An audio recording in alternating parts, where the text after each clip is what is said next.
Welcome to entry app.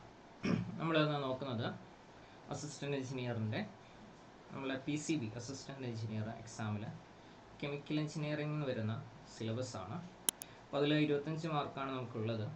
അപ്പോൾ അതിൽ 4 സബ്ജക്റ്റാണുള്ളത്. ഒന്ന് പ്രോസസ് കാൽക്കുലേഷൻ, പിന്നെ തെർമോഡൈനാമിക്സ്, പിന്നെ കെമിക്കൽ എഞ്ചിനീയറിങ്ങിൻ്റെ ബേസിക് ആയിട്ടുള്ള കെമിക്കൽ റിയാക്ഷൻ എഞ്ചിനീയറിങ്, അതേപോലെ തന്നെ ലാസ്റ്റ് ഇൻസ്ട്രുമെൻറ്റേഷൻ. ഇതിൽ നമ്മളുടെ ഫസ്റ്റ് പ്രോസസ് കാൽക്കുലേഷൻ ആണുള്ളത്. കൂടുതലും ക്വസ്റ്റ്യൻ ചോദിച്ചത് കഴിഞ്ഞ പ്രാവശ്യം പ്രോസസ് കാൽക്കുലേഷനിലാണ്. അതായത് 25 മാർക്ക് ഉണ്ടെങ്കിൽ അതിൽ 8 മാർക്കോളം ചോദിച്ചത് പ്രോസസ് കാൽക്കുലേഷനിലാണ്. ഓക്കെ, അപ്പോൾ നമുക്ക് ഇതിൽ കുറച്ച് ന്യൂമറിക്കലും കൂടി ഉള്ളതാണ് ശരിക്കും പ്രോസസ് കാൽക്കുലേഷൻ. ഫസ്റ്റ് ഇൻട്രൊഡക്ഷൻ എന്ന് പറയുന്നത് യൂണിറ്റ് ആൻഡ് ഡയമെൻഷൻസും കൺവേർഷൻ ഓഫ് യൂണിറ്റ്സും ആണ്. കഴിഞ്ഞ പ്രാവശ്യം ഒന്നും ക്വസ്റ്റ്യൻ ഒന്നും ചോദിച്ചില്ല, പക്ഷേ ബേസിക് ആയിട്ട് വേണമെങ്കിൽ കൺവേർഷനിൽ നിന്ന് വേണമെങ്കിൽ ഒരു ക്വസ്റ്റ്യൻ ചോദിക്കാം. അതായത് ഇപ്പോൾ കിലോ കലോറി കിലോ ജൂളാക്കാൻ എന്ത് ചെയ്യണം, അല്ലെങ്കിൽ പാസ്കൽ അറ്റ്മോസ്ഫിയർ ആക്കുക, അറ്റ്മോസ്ഫിയർ പാസ്കൽ ആക്കുക, അങ്ങനത്തെ കൺവേർഷൻസ് വേണമെങ്കിൽ ഒരു ക്വസ്റ്റ്യൻ ചോദിക്കാം. പിന്നെയുള്ളത് മോൾ കൺസെപ്റ്റ് ആണ്. ഈ മോൾ കൺസെപ്റ്റിൻ്റെ ബേസിലുള്ള കാൽക്കുലേഷൻസ് വരുന്നുണ്ട്. അതാണ് സാധാരണ ക്വസ്റ്റ്യൻ ചോദിക്കാറ്. ഓക്കെ, ഞാൻ മീഥേൻ കത്തിക്കുകയാണെങ്കിൽ എത്ര കാർബൺ ഡൈ ഓക്സൈഡ് കിട്ടും, അമോണിയ എനിക്ക് 50 ഗ്രാം അമോണിയ പ്രൊഡ്യൂസ് ചെയ്യണമെങ്കിൽ എത്ര നൈട്രജൻ ഉപയോഗിക്കണം, അതുപോലെയുള്ള മോൾ കൺസെപ്റ്റിൻ്റെ ബേസിലുള്ള കാൽക്കുലേഷൻസ് ചോദിക്കാറുണ്ട്. അല്ലാതെ മോൾ എന്താണെന്നുള്ള രീതിയിലുള്ള ക്വസ്റ്റ്യൻസ് ചോദിക്കാറില്ല. പിന്നെ മോൾ ഫ്രാക്ഷനും വെയിറ്റ് ഫ്രാക്ഷനും നമുക്ക് നമ്മുടെ കാൽക്കുലേഷനിൽ ആവശ്യം വരും, അപ്പോൾ എന്താണെന്ന് അറിഞ്ഞിരിക്കണം. പിന്നെ അതല്ലാതെ ക്വസ്റ്റ്യൻ ചോദിക്കുന്ന ഒരു ഏരിയ ആണ് നമ്മുടെ കോൺസെൻട്രേഷൻ ടേംസ് ആയിട്ടുള്ള മൊളാലിറ്റി എന്താ, നോർമാലിറ്റി എന്താ എന്ന രീതിയിലുള്ള സിമ്പിൾ കാൽക്കുലേഷൻ. ഓക്കെ, സിമ്പിളായിട്ട് ഏതെങ്കിലും ഒരു കോമ്പൗണ്ട് തരും, അതിൻ്റെ മൊളാലിറ്റി അല്ലെങ്കിൽ നോർമാലിറ്റി കണ്ടുപിടിക്കുക. പിന്നെ സ്പെസിഫിക് ഗ്രാവിറ്റി കാൽക്കുലേറ്റ് ചെയ്യാൻ ഇതുപോലെ തന്നെ നമുക്ക് ചെയ്യാവുന്നതാണ്. ഡെൻസിറ്റീനെ നമ്മൾ റെഫറൻസ് ആയിട്ടുള്ള ഡെൻസിറ്റി വെച്ച് ഡിവൈഡ് ചെയ്യുമ്പോൾ സ്പെസിഫിക് ഗ്രാവിറ്റി കിട്ടും. അതിൽ നിങ്ങൾക്ക് പഠിക്കാവുന്ന ഒരു തിയറി ക്വസ്റ്റ്യൻ ആണ് സ്പെസിഫിക് ഗ്രാവിറ്റി സ്കെയിൽ. ഓക്കെ, അതിൻ്റെ ഇക്വേഷൻ കാണാതെ പഠിക്കുക. ചിലപ്പോൾ ഇക്വേഷൻ ആയിരിക്കും ചോദിക്കുക, ചിലപ്പോൾ ഇക്വേഷനിൽ സബ്സ്റ്റിറ്റ്യൂട്ട് ചെയ്ത് ചെയ്യാനുള്ള സിമ്പിൾ പ്രോബ്ലം ആയിരിക്കും ചെയ്യുക, സ്പെസിഫിക് ഗ്രാവിറ്റി കണ്ടുപിടിക്കുക. ഓക്കെ, ഇനി ഞാൻ നേരത്തെ പറഞ്ഞു കെമിക്കൽ റിയാക്ഷൻ സ്റ്റോഷിയോമെട്രിയിലുള്ള മോൾ കൺസെപ്റ്റാണ് സാധാരണ ക്വസ്റ്റ്യൻ ചോദിക്കാറുള്ളത്. അതായത് അമോണിയ കിട്ടണമെങ്കിൽ എത്ര നൈട്രജൻ വേണം, ഓക്കെ, അല്ലെങ്കിൽ എത്ര ഹൈഡ്രജൻ വേണം, അതേപോലുള്ള കാൽക്കുലേഷൻ, ബേസിക് ആയിട്ടുള്ള കാൽക്കുലേഷൻ ആണ്. അത് +1 കെമിസ്ട്രീൻ്റെ ബേസ് കൂടിയാണ്. ഓക്കെ, നിങ്ങൾക്ക് ഫോളോ ചെയ്യാൻ പറ്റാവുന്നതാണ്. കുറച്ച് അതിലൊന്ന് വർക്ക് ചെയ്താൽ. ഓക്കെ, ദെൻ രണ്ടാമത്തേത് ഇതും ബേസിക് ആയിട്ടുള്ള കെമിസ്ട്രിയാണ്. നമ്മൾ പണ്ട് പഠിച്ചിട്ടുണ്ടാവും Avogadro's law, Boyle's law, Charles law, Dalton's law, അതൊക്കെയാണ് ഗ്യാസ് ലോസിൽ വരുന്നത്. അതിൽ തന്നെ കൂടെ ഉൾപ്പെടുത്തിയിട്ടുള്ള ഒരാളാണ് അവറേജ് മോളിക്കുലാർ വെയിറ്റ്. എന്ന് വെച്ചാൽ മോളിക്കുലാർ മാസ് അറിയാമെങ്കിൽ നമുക്ക് കണ്ടുപിടിക്കാവുന്നതാണ് അവറേജ് മോളിക്കുലാർ വെയിറ്റ്. അതിൽ വലിയ സീനൊന്നുമില്ല.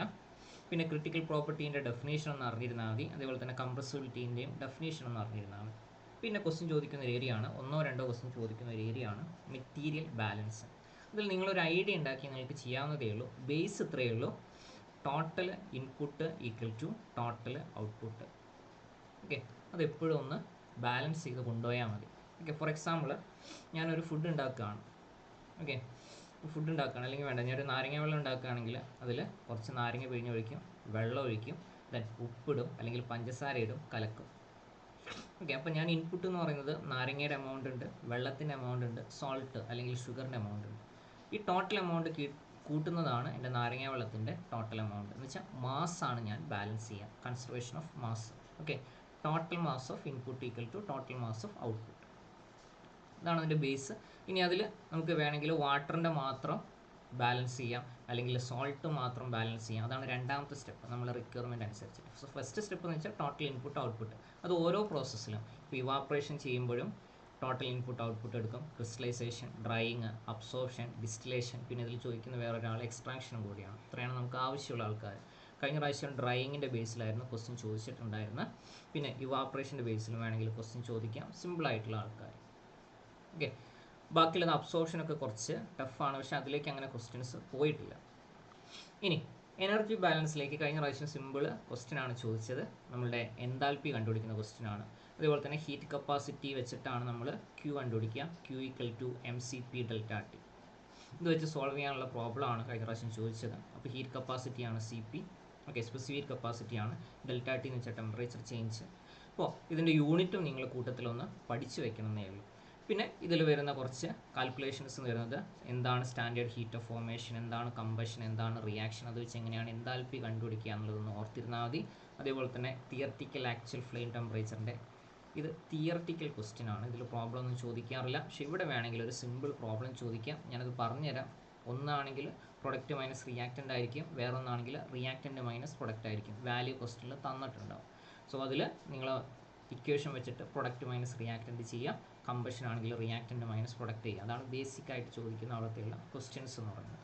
ഓക്കെ, കൂടുതലായിട്ടും ക്വസ്റ്റ്യൻസ് വരിക ഈ ഫസ്റ്റ് നമ്മുടെ പ്രോസസ് കാൽക്കുലേഷനിലാണ്. കഴിഞ്ഞ പ്രാവശ്യം അങ്ങനെയാണ് ചോദിച്ചത്. ഇനി ഈ പ്രോസസ് കാൽക്കുലേഷൻ ലാസ്റ്റിലൊരു ടേംസ് ആണ് വാപ്പർ പ്രഷറും റൗൾസ് ലോയും. ഇത് നമ്മൾ പണ്ട് പഠിച്ചിട്ടുണ്ടാവും. റൗൾസ് ലോ എന്താണെന്നുള്ളത് ഐഡിയൽ സൊല്യൂഷനെ നമ്മൾ പറയുന്നതാണ് റൗൾസ് ലോ. റൗൾസ് ലോ ഒബേ ചെയ്യുന്ന സൊല്യൂഷനാണ് ഐഡിയൽ സൊല്യൂഷൻ എന്ന് പറയുന്നത്. ഓക്കെ, അതുപോലെ ഹ്യൂമിഡിറ്റീൻ്റെ കുറച്ച് കേസസ്. ഹ്യൂമിഡിറ്റി എന്താണെന്ന് അറിഞ്ഞിരുന്നാൽ മതി. കഴിഞ്ഞ പ്രാവശ്യം അങ്ങനെ ക്വസ്റ്റ്യൻസ് ചോദിച്ചിട്ടില്ല, എന്നാലും ഹ്യൂമിഡിറ്റി എന്താണെന്ന് അറിഞ്ഞിരിക്കുക. പിന്നെ അതുമായിട്ട് റിലേറ്റ് ചെയ്തിട്ട് നമുക്ക് കുറച്ച് ടേംസ് കാര്യങ്ങളുണ്ട്. അതേപോലെ തന്നെ ലാസ്റ്റ് വരുന്ന കുറച്ച് അൾട്ടിമേറ്റ് അനാലിസിസ്, ഓർസാറ്റ് അനാലിസിസ്, ഇതിൻ്റെ വ്യത്യാസം ഒന്ന് മനസ്സിലാക്കിയിരുന്നാൽ മതി.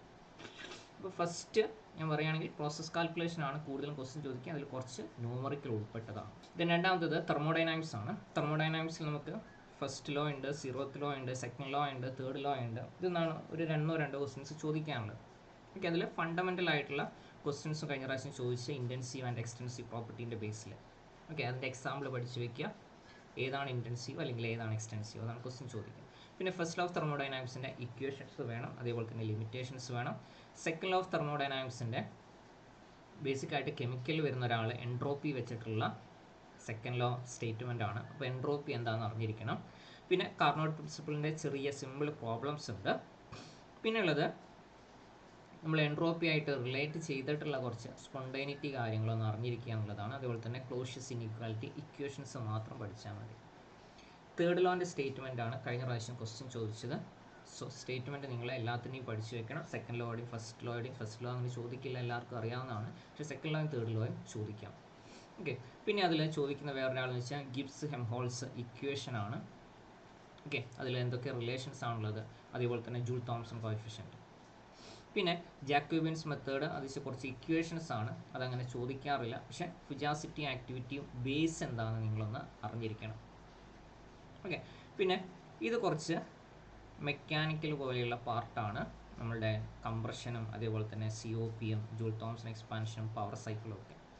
ഓക്കെ, ഇതും കഴിഞ്ഞ പ്രാവശ്യം ക്വസ്റ്റ്യൻ ചോദിച്ചിട്ടില്ലായിരുന്നു, എന്നാലും ബേസ് ആയിട്ടുള്ള കുറച്ച് ക്വസ്റ്റ്യൻസ് മാത്രം ഇതിൽ നോക്കിപ്പോയാൽ മതി. പ്രീവിയസ് ക്വസ്റ്റ്യൻസ് അത് ചോദിക്കത്തുള്ളൂ. ഇനി ഇത് കെമിക്കലുള്ളതാണ്, പ്രോപ്പർട്ടീസ് ഓഫ് സൊല്യൂഷൻസ്. ഇതിലും കാര്യമായിട്ട് ക്വസ്റ്റ്യൻസ് ചോദിച്ചിട്ടില്ല കഴിഞ്ഞ പ്രാവശ്യം. കൂടുതലും ചോദിക്കാനുള്ളതൊന്ന് പാർഷ്യൽ മോളാർ പ്രോപ്പർട്ടിയിൽ റിലേറ്റ് ചെയ്തിട്ട് ഒരു കെമിക്കൽ പൊട്ടൻഷ്യൽ എന്ന് പറയുന്ന ഒരു ടേം ഉണ്ട്. ഓക്കെ, അത് ഇമ്പോർട്ടൻ്റ് ആയിട്ടുള്ളൊരു ടേമാണ്. അതിനെ പറ്റിയിട്ടാണ് ഒരു ക്വസ്റ്റ്യൻ ചോദിക്കുക. പിന്നെയുള്ള ക്വസ്റ്റ്യൻ ചോദിക്കുകയെന്ന് വെച്ചാൽ നമ്മുടെ ഫിജാസിറ്റി ആക്ടിവിറ്റി.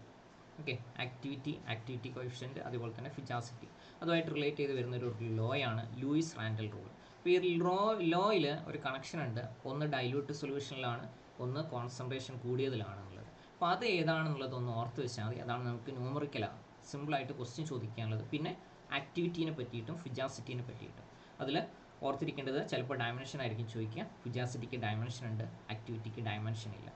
ഓക്കെ, അത് സ്റ്റേറ്റ്മെൻ്റ് ആയിട്ട് ചോദിക്കാം. Which of the following statement are correct എന്നുള്ള രീതിയിലും ക്വസ്റ്റ്യൻ ചോദിക്കാം. അത്രയേ ഉള്ളൂ ഇവിടെ നിന്ന് ചോദിക്കാൻ പറ്റിയത്. പിന്നെ കെമിക്കൽ റിയാക്ഷൻ ഇക്വിലിബ്രിയം, ഇതിൽ ഒരുപാട് എഴുതി വെച്ചിട്ടുണ്ടെങ്കിലും ബേസിക് ആയിട്ട് എന്താണ് ഇക്വിലിബ്രിയം കോൺസ്റ്റൻറ്റ്, അതിൻ്റെ എഫക്റ്റ് എങ്ങനെയാണെന്നുള്ളതാണ് ക്വസ്റ്റ്യൻ ചോദിക്കാനുള്ളത്. ഓക്കെ, ഇക്വിലിബ്രിയം കോൺസ്റ്റൻറ്റ് കണ്ടുപിടിക്കുന്ന കേസ്, 1-2 ഇക്വേഷൻസ് തന്നാൽ അതിൻ്റെ ഇക്വിലിബ്രിയം കോൺസ്റ്റൻറ്റ് കണ്ടുപിടിക്കുന്ന കേസ്, ആ ഒരു ബേസിലാണ് ക്വസ്റ്റ്യൻസ് സാധാരണ ചോദിക്കാറുള്ളൂ. പിന്നെ ലാസ്റ്റ് ഒരു ക്വസ്റ്റ്യൻ ചോദിക്കുന്നത് ഫേസ് റൂളാണ്. അത് ഫേസ് റൂൾ നിങ്ങളൊന്ന് പഠിച്ചു വെച്ചാൽ മതി. അതാണ് സാധാരണ ചോദിക്കുന്നത്. ഫേസ് റൂൾ എന്താണ്, അല്ലെങ്കിൽ ഫേസ് റൂൾ വെച്ചിട്ട് നിങ്ങൾ ഡിഗ്രീസ് ഓഫ് ഫ്രീഡം കണ്ടുപിടിക്കും. ഓക്കെ, ഇനി CRE എന്ന് പറയുന്നൊരു സബ്ജക്റ്റ് ഉണ്ട്. ഇത് കുറച്ച് വാസ്റ്റായിട്ടാണ് ഇവിടെ സിലബസിൽ വന്നിരിക്കുന്നത്. ഓക്കെ, കുറച്ച് വാസ്റ്റായിട്ടാണ് വന്നിരിക്കുന്നത്. പക്ഷേ നമുക്ക് ക്വസ്റ്റ്യൻസ് ചോദിക്കുമ്പോൾ അത്ര ലെവലിൽ ക്വസ്റ്റ്യൻസ് ചോദിച്ചിട്ടില്ല. ബേസിക് ലെവലാണ് കഴിഞ്ഞ പ്രാവശ്യം ക്വസ്റ്റ്യൻ ചോദിച്ചത്. നമ്മൾ CREൻ്റെ ഓവർവ്യൂ ചോദിച്ചിട്ടുണ്ട്. കെമിക്കൽ റിയാക്ഷൻസ്, അതായത് ഡിഫറെൻറ്റ് ടൈപ്പ് റിയാക്ഷൻസ് ചോദിച്ചിട്ടുണ്ട്. പിന്നെ റിയാക്ഷൻ റേറ്റ് എന്താണ്, കൈനറ്റിക്സ്, സ്യൂഡോ സ്റ്റഡി സ്റ്റേറ്റ് എന്ന് പറയുന്ന ഒരു ഹൈപ്പോത്തസിസ് ഉണ്ട്. പിന്നെ മെക്കാനിസം സെർച്ചിങ് എന്നൊക്കെ പറഞ്ഞാൽ നമുക്ക് ഒരുപാട് തിയറിയാണ്, അതായത് ഒരു ഡെറിവേഷൻസ് മോഡലാണ്. അപ്പോൾ അതൊന്നും അങ്ങനെ ക്വസ്റ്റ്യൻസ് ചോദിക്കാനില്ല. പക്ഷേ പിന്നെ ചോദിക്കാനുള്ള നമുക്ക് ഇൻ്റഗ്രൽ ഡിഫറൻഷ്യൽ അനാലിസിസ് ആണ്. അതിൽ വാരിങ് വോളിയത്തിൻ്റെ കേസും കോൺസ്റ്റൻറ്റ് വോളിയത്തിൻ്റെ കേസും ചെറിയ വ്യത്യാസമുണ്ട്. അതിൻ്റെ ബേസിലാണ് കഴിഞ്ഞ പ്രാവശ്യം ക്വസ്റ്റ്യൻ ചോദിച്ചത്. പിന്നെ നമുക്ക് റിയാക്റ്റേഴ്സ് ഉണ്ട്. ഓക്കെ, ഡിഫറെൻറ്റ് ടൈപ്പ് റിയാക്ടേഴ്സ് ഉണ്ട്. അപ്പോൾ അതിൻ്റെ ബേസിൽ വേണമെങ്കിൽ നമുക്ക് CSTR, PFR, അതേപോലെ ബാച്ച് റിയാക്ടറിൻ്റെ ബേസിൽ വേണമെങ്കിൽ ക്വസ്റ്റ്യൻ ചോദിക്കും. അതേപോലെ സിംഗിൾ ആൻഡ് മൾട്ടിപ്പിൾ റിയാക്ഷൻ്റെ സൈസ് കമ്പാരിസൺ, അത് കുറച്ച് ക്വസ്റ്റ്യൻസ് ആയിട്ട് ഡിസ്കസ് ചെയ്ത് പോയാലും, ഞാൻ ക്വസ്റ്റ്യൻസ് ഡിസ്കസ് ചെയ്തത് മാത്രം നിങ്ങൾ പഠിച്ചാലും മതി. അതായത് CSTR ഇത്ര ഈക്വൽ, എത്ര PFRന് ഈക്വൽ ആണ്, അല്ലെങ്കിൽ CSTRും PFRും തമ്മിൽ കണക്ട് ചെയ്യുമ്പോൾ എങ്ങനെയാണെന്നുള്ള ബേസിക് ക്വസ്റ്റ്യൻസ് ഉണ്ട്, പ്രോബ്ലംസ്, അത് മാത്രം നിങ്ങൾ പഠിച്ചാൽ മതി. പിന്നെ ഇതിൽ നിങ്ങൾ പഠിച്ചിരിക്കേണ്ട വേറൊരു കാര്യം എന്ന് പറഞ്ഞാൽ നമ്മളുടെ ഈ റിയാക്ടറിനെ പറ്റി എന്താണ് അവിടെ ഉള്ളതെന്ന് മാത്രം ഒന്ന് അറിഞ്ഞു കഴിഞ്ഞാൽ മതി, വേറെ ഒന്നും ചോദിക്കില്ല, ഡെപ്തിലേക്കൊന്നും ക്വസ്റ്റ്യൻസ് പോവാറില്ല. അതേപോലെ ലാസ്റ്റിൽ നമുക്ക് കുറച്ച് നമ്മളുടെ എന്താ പറയുക ക്രൈറ്റീരിയ അല്ലെങ്കിൽ റിലേഷൻസ് വരുന്ന കുറച്ച് കേസസ് ഉണ്ട്. ഓക്കെ, അപ്പോൾ അതിൻ്റെ റിലേഷൻസ് നിങ്ങളൊന്ന് പഠിച്ചു വെക്കണം. ഇപ്പോൾ കാറ്റലിസ്റ്റിലായാലും അതിൽ തിയറി മോഡുലസ് എന്താണ്, എഫക്റ്റീവ്നെസ് ഫാക്ടർ എന്താണ്, ഇതിൻ്റെ ഇക്വേഷൻസ് ആണ് സാധാരണ ഡയറക്റ്റ് ക്വസ്റ്റ്യൻ ചോദിക്കുക. ഓക്കെ, അതേപോലെ തന്നെ നമ്മളുടെ വേസ്റ്റ് പാരാമീറ്റർ ക്രൈറ്റീരിയയിൽ റിലേഷൻസ്, അതിൽ റിലേഷൻസ് ചോദിക്കുമ്പോൾ ഇപ്പോൾ എൻ്റെ കയ്യിൽ ഒരു ഇക്വേഷൻ ഉണ്ട് വിചാരിച്ചോ, H=RE × PR, അല്ലെങ്കിൽ വേണ്ട DU × പിന്നെ K / μ, ഇങ്ങനെ ഒരു റിലേഷൻ ഉണ്ട് ചോദിച്ചു. അപ്പോൾ നമ്മളോട് ക്വസ്റ്റ്യൻ ചോദിക്കുക ഈ റിലേഷൻ എന്താണെന്നായിരിക്കില്ല, H K എങ്ങനെയാണ് പ്രൊപ്പോർഷണൽ. ചില റിലേഷനിൽ ചിലപ്പോൾ പവറിൽ 0.2 ഉണ്ടാവും. അപ്പോൾ H K ആയിട്ട് റിലേഷനിൽ എങ്ങനെയാണ് നോക്കുന്നത് വെച്ചാൽ K⁴ 0.2 ആയിട്ടാണ് റിലേഷൻ പോകുന്നത്. ഓക്കെ, μ ആയിട്ട് ഇൻവേഴ്സ്ലി ആണ് പോകുന്നത്, അങ്ങനെയാണ്. അപ്പോൾ ആ റിലേഷൻ ബേസിൽ ഡയറക്റ്റ് വേണമെങ്കിൽ റിലേഷൻ ചോദിക്കാം, അല്ലെങ്കിൽ അതിലുള്ള ഓരോന്നും തമ്മിലുള്ള എഫക്റ്റ് എങ്ങനെയാണ്, അതായത് K കൂട്ടിയാൽ Hന് എങ്ങനെയാണ് എഫക്റ്റ് വരിക, അല്ലെങ്കിൽ H K ആയിട്ട് എങ്ങനെയാണ് റിലേറ്റ് ചെയ്തിരിക്കുന്നത്, അങ്ങനെ വേണമെങ്കിൽ ക്വസ്റ്റ്യൻ ചോദിക്കാം. ഓക്കെ, ലാസ്റ്റ് കുറച്ച് ഫ്ലൂയിഡ് റിയാക്ഷൻസ് ഉണ്ട്.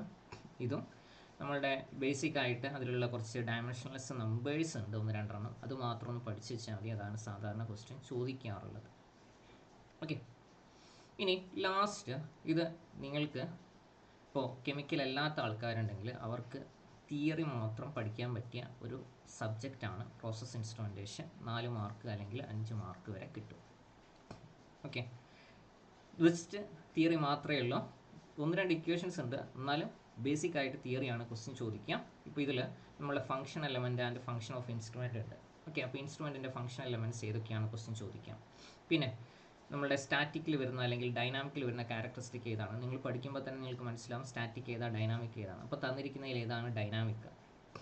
ഓക്കെ, ഇനി ടെമ്പറേച്ചർ മെഷർമെൻറ്റിൽ കോൺടാക്റ്റ് ഉണ്ട്, നോൺ കോൺടാക്റ്റ് ഉണ്ട്. അപ്പോൾ നോൺ കോൺടാക്റ്റിൽ വരുന്ന ടെമ്പറേച്ചർ മെഷർമെൻറ്റ് ഏതാണ്, കോൺടാക്റ്റിൽ വരുന്നത് ഇപ്പോൾ തെർമോകപ്പിൾ ഉണ്ട്, തെർമോമീറ്റർ ഉണ്ട്, അതല്ലാതെ ഇൻഫ്രാറെഡ് വെച്ചിട്ടുള്ള ആൾക്കാരുണ്ട്. ഓക്കെ, അപ്പോൾ അതിലേതാണ് കോൺടാക്റ്റ്, ഏതാണ് നോൺ കോൺടാക്റ്റ്. ഓക്കെ, നമ്മളിപ്പോൾ എന്താ പറയുക ആശുപത്രിയിൽ പോകുമായിരുന്നെങ്കിൽ പണ്ട് കൊറോണയുടെ സമയത്ത് അല്ലേ, ഹോസ്പിറ്റലിൽ പോകുന്ന സമയത്ത് നമുക്കുള്ള ഇങ്ങനെ ഡിറ്റക്ട് ചെയ്യുന്ന കേസ് ഉണ്ട് അല്ലേ, അൾട്രാവയലറ്റ് വെച്ചിട്ട് ടെമ്പറേച്ചർ മെഷർമെൻറ്റ് അല്ലേ, നോൺ കോൺടാക്റ്റ് ആണ്. അപ്പോൾ അത് പേരാണ് കൂടുതലും പഠിച്ചു വെക്കേണ്ടത്. ഓക്കെ, ഏതുമായിട്ട് റിലേറ്റ് ചെയ്തിട്ടുള്ളതാണ്. പിന്നെ പ്രഷർ മെഷർമെൻറ്റിൽ നമുക്ക് പ്രാൻഡിൽ ടൈപ്പ് മൈക്രോമാനോമീറ്റർ ഉണ്ട്, അതേപോലെ തന്നെ ബേസിക് ആയിട്ടുള്ള അറ്റ്മോസ്ഫിയർ പ്രഷർ മെഷർമെൻറ്റ് ഉണ്ട്. പിന്നെ ഇത് കഴിഞ്ഞ പ്രാവശ്യം ചോദിച്ചൊരു ക്വസ്റ്റ്യൻ ആണ്. സോ ഇതുമായിട്ട് റിലേറ്റ് ചെയ്തിട്ട് 2 ആളുണ്ട് ശരിക്കും, പിറാനി ഗേജും ഉണ്ട്, മക്ലഡ് ഗേജും ഉണ്ട്. ലോ പ്രഷർ മെഷർമെൻറ്റിന് ഏതാണ് ഉപയോഗിക്കുക, അങ്ങനെയാണ് ക്വസ്റ്റ്യൻ ചോദിച്ചത്. അപ്പോൾ നമുക്ക് ഓപ്ഷനിൽ പിറാനി ഗേജ് ഉണ്ട്, മക്ലേഡ് ഗേജ് ഉണ്ട്. ഇതിൽ ഏതെങ്കിലും ഒന്നേ ഓപ്ഷനിൽ തരുള്ളൂ. പിന്നെ പിറാനി ഗേജിന് ഒരു റേഞ്ച് ഉണ്ട്, മക്ലേഡ് ഗേജിന് ഒരു റേഞ്ച് ഉണ്ട്, അതും കൂടെ ഒന്ന് പഠിച്ചു വയ്ക്കുക. ഓക്കെ, പിന്നെ ഹൈഡ്രോമീറ്റർ എന്തിൻ്റെ മെഷർമെൻ്റ് ആണ്, അതേപോലെ തന്നെ ഹൈഗ്രോമീറ്റർ എന്തിൻ്റെ മെഷർമെൻ്റ് ആണ്. സോ ഇത് പേര് നിങ്ങൾ പഠിച്ചു വെക്കണം. ഓക്കെ, ഡെൻസിറ്റി മെഷർമെൻ്റ് ആണ് ഹൈഡ്രോമീറ്റർ, ഹ്യൂമിഡിറ്റി മെഷർമെൻറ്റിന് ഹൈഗ്രോമീറ്റർ ഉണ്ട്, നമുക്ക് ഹ്യൂമിഡിറ്റി മെഷർമെൻറ്റും പഠിക്കാനുണ്ട്. അപ്പോൾ ഹൈഡ്രോമീറ്റർ എന്താണ്, ഹൈഗ്രോമീറ്റർ എന്താണെന്ന് പഠിച്ചു വയ്ക്കുക. പിന്നെ ഫ്ലോ മെഷർമെൻറ്റിൽ കുറച്ച് കാര്യങ്ങളൊക്കെ നിങ്ങൾ ഫ്ലൂയിഡിൽ പഠിക്കുന്നതാണ്, വെഞ്ചുറി മീറ്ററും കാര്യങ്ങളൊക്കെ. പിന്നെ അതല്ലാത്ത കുറച്ച് ആൾക്കാരുള്ളത് ടർബൈൻ ഫ്ലോ മീറ്റർ, അതേപോലെ തന്നെ സ്ട്രെയിൻ ഗേജ് കേസസ് ആണ്. പിന്നെ ലാസ്റ്റിലേക്ക് കുറച്ച് ബേസിക് ആയിട്ടുള്ള കെമിസ്ട്രി എന്ന് വേണമെങ്കിൽ പറയാം, തെർമൽ അനാലിസിസ്, അതായത് TG തെർമോഗ്രാവിമെട്രിക് അനാലിസിസ് ഒക്കെ കുറച്ച് കെമിസ്ട്രിയാണ്, ക്രോമറ്റോഗ്രഫി ഒക്കെ കാര്യങ്ങൾ. പിന്നെ pH കൺട്രോൾ ഉണ്ട്, ടെമ്പറേച്ചർ കൺട്രോൾ ഉണ്ട്, heat exchange, distillation column, reaction system, അവിടെ എങ്ങനെയാണ് കൺട്രോൾ ചെയ്യുന്നത് എന്നുള്ള കേസ്. പിന്നെ ഞാൻ നേരത്തെ പറഞ്ഞു ഹ്യൂമിഡിറ്റീൻ്റെ കേസ്, മോയ്സ്ചർ കണ്ടൻറ്റ്, ഹ്യൂമിഡിറ്റി, ഇവിടെ വരുന്ന ഒരു ഇൻസ്ട്രുമെൻ്റ് ആണ് ഹൈഗ്രോമീറ്റർ. അപ്പോൾ ഇതും പ്രീവിയസ് ക്വസ്റ്റ്യൻ പേപ്പറിൽ കെമിക്കലിൻ്റെ പ്രീവിയസ് ക്വസ്റ്റ്യൻ പേപ്പറിൽ ചോദിച്ചിട്ടുള്ളതാണ്. ഹൈഗ്രോമീറ്റർ എന്തിനാണ് യൂസ് ചെയ്യുക, ഹൈഡ്രോമീറ്റർ എന്തിനാണ് യൂസ് ചെയ്യുക, അതേപോലെ സൈക്രോമീറ്റർ എവിടെയുള്ളതാണ്. ഓക്കെ, അപ്പോൾ നിങ്ങൾ ഇൻസ്ട്രുമെൻറ്റേഷൻ നിങ്ങൾക്ക് ഫോളോ ചെയ്യാൻ പറ്റുന്നതാണ്. ഓക്കെ, തിയറിയാണ് പഠിക്കേണ്ടത്. ഇൻസ്ട്രുമെൻറ്റ് എന്തിൻ്റെ മെഷർമെൻ്റ് ആണ്, റേഞ്ച് ഉണ്ടെങ്കിൽ ഓക്കെ ഇത്ര പ്രഷർ വരെ എനിക്ക് മെഷർ ചെയ്യാം അങ്ങനെ. ഓക്കെ, ഇൻസ്ട്രുമെൻറ്റ് അത് എന്തിൻ്റെ മെഷർമെൻ്റ് ആണ്. ഓക്കെ, തെർമോകപ്പിൾ ടെമ്പറേച്ചർ മെഷർമെൻ്റ് ആണ്. Then McLeod gauge pressure measurement ആണ്, പക്ഷേ അത് ലോ പ്രഷറാണ്. അല്ലെങ്കിൽ വാക്വത്തിലേക്ക് പോകുമ്പോൾ പിറാനി ഗേജ് ഉപയോഗിക്കുന്നുണ്ട്. അങ്ങനെ രീതിയിൽ നിങ്ങൾ പഠിച്ചു വെച്ചാൽ നിങ്ങൾക്ക് ഇതിൽ നിന്ന് മാക്സിമം ക്വസ്റ്റ്യൻസ് എന്ന് വെച്ചാൽ ഫുൾ ക്വസ്റ്റ്യൻസ് തന്നെ ഫോളോ ചെയ്യാൻ പറ്റുന്നതാണ്. ഇതുപോലെ ലാസ്റ്റിൽ കുറച്ച് സ്പെക്ട്രോസ്കോപ്പി ഉണ്ട്. ഇതും നമുക്ക് ബേസിക് ആയിട്ട് അബ്സോർപ്ഷൻ ആണോ എമിഷൻ ആണോ എന്നുള്ള രീതിയിൽ പഠിച്ചാലും മതി. ഓക്കെ, ഇനി ഡിഫ്രാക്ഷനിലാണ് കുറച്ച് ഇക്വേഷൻസ് ഉള്ളത്.